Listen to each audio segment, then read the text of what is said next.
This is a genuinely exceptional drone, and not just by consumer standards. The imaging system is world-class. A triple Hasselblad camera array, 100 megapixels on the primary sensor, 6K video at 60 frames per second, and omnidirectional optical avoidance that works in near darkness down to 0.1 lux. For cinematic aerial photography, this drone has no peer at its price point. It was designed to make stunning video, and it does that better than anything else in its class. But we are not here to review it for filmmakers. We are here to read its data card, and when you do that, the picture gets more complicated. Let's start with performance. Flight time is approximately 50 to 51 minutes on a full charge under ideal conditions. Real-world figures with wind and active optical avoidance run closer to 35 to 40 minutes, which is still best in class for a consumer drone. Maximum speed is 90 kilometers per hour in sport mode, that is about 56 miles per hour, though real-world operational speed is closer to 75 kilometers per hour or 46 miles per hour in normal flight. Transmission range is 30 kilometers under FCC rules, though for battlefield use the relevant number is much shorter. Wind resistance is rated to level 5 on the Beaufort scale, approximately 31 miles per hour, which gives it reasonable all-weather capability for a platform this size. Now here is a number that is not in the manufacturer specifications, and it is one of the most operationally significant figures for anyone thinking about this drone in a conflict context. An independent test recently demonstrated that the Mavic 4 Pro can lift approximately 1,810 grams of additional weight, that is 3.9 pounds, before its motors reach their stress limit. That is nearly double the drone's own weight of 1,063 grams. DJI publishes no official payload capacity because this is a camera drone, not a cargo platform. But that thrust margin tells you something important. Ukrainian forces figured it out too. They have been modifying DJI platforms with improvised munition release mechanisms and fiber optic cable spools since early in the conflict. A drone with 3.9 pounds of available lift is not just a camera. In the right hands, it is a precision delivery system. Speaking of the Ukrainian fiber optic modification, this deserves its own moment because it is one of the most creative electronic warfare countermeasures to emerge from that conflict. Standard DJI drones operate on a radio frequency link that is vulnerable to jamming, GPS spoofing, and signal interception. Ukrainian operators solved that problem by connecting the drone to a fiber optic cable spool. The drone pays out the cable as it flies, maintaining a physical hardwired connection to the operator.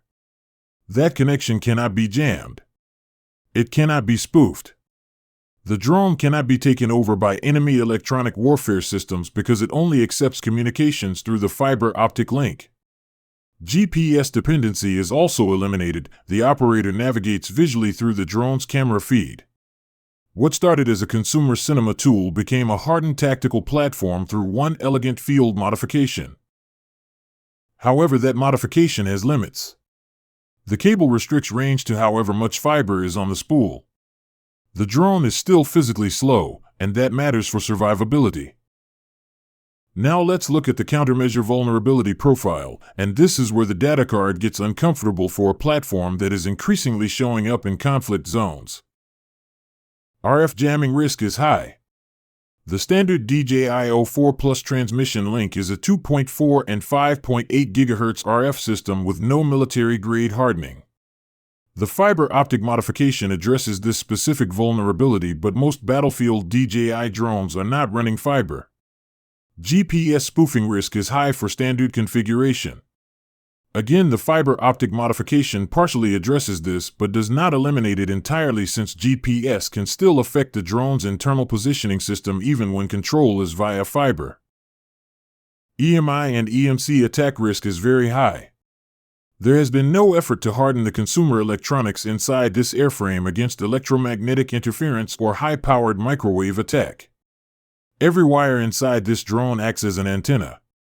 The tech ingredients demonstration we reference in this series showed definitively that unhardened consumer electronics shut down immediately under directed microwave energy. The Mavic 4 Pro would behave identically. Microwave attack vulnerability is very high for the same reason, unhardened wiring throughout the airframe. Laser-directed energy weapon risk is high.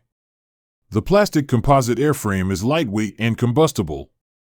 The drone's relatively slow speed makes it an achievable target for laser systems with sufficient dwell time. Kinetic intercept difficulty is moderate. The Mavic 4 Pro is slightly larger than the Mini series and flies at speeds that most counter-drone kinetic systems can engage. At 46 miles per hour in normal flight, this is not a fast mover. It is an ideal target for a purpose-built drone killer or even a trained shooter with the right weapon system. Net and physical capture risk is high. The slow speed, predictable flight envelope, and relatively large folded footprint make it well suited for net intercept systems. Any CUAS platform designed for net capture would find this an easy engagement. Cyber attack and hack risk is moderate.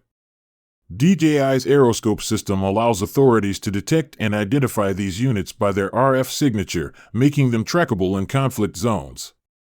The encrypted control link provides some resistance to direct hijacking, but the platform's operating protocols are well understood by adversaries. Overall vulnerability rating, very high in standard configuration.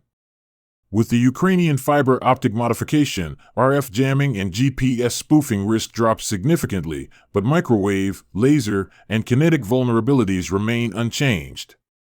The fiber optic scheme is a clever and effective field solution to the electronic warfare problem. It does not solve the physical vulnerability problem. The honest summary is this: the DJI Mavic 4 Pro is an extraordinary civilian tool that has been drafted into a war it was never designed for. Its camera system provides day and night ISR capability that would have required a dedicated military platform a decade ago. Its 3.9-pound lift margin makes it a viable improvised munition carrier. Its fiber optic modification makes it resistant to the most common electronic attack vectors on the modern battlefield. And its very high overall vulnerability rating reminds us that consumer electronics, no matter how capable, were not engineered to survive in a contested electromagnetic environment. That gap between what this drone can do and what it can survive is one of the central arguments of this book. You can download the data card for this drone from the Internet Archive site, as shown on your screen. Thank you for watching.